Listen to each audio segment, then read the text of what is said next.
मरियम नवाज सरकारी तबादलों पर पाबंदी आयद नहीं कर सकती।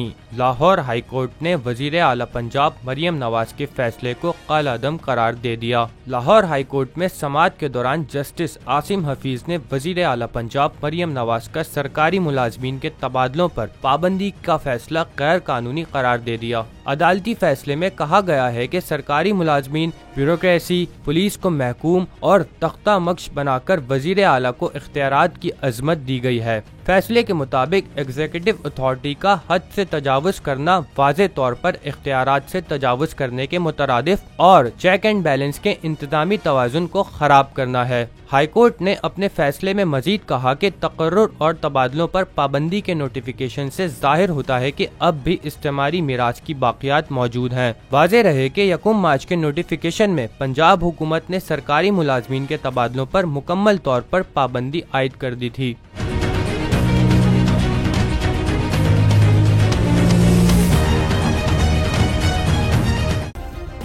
सब्सक्राइब करें और बेल दबाएं ताकि कोई खबर रह न जाए।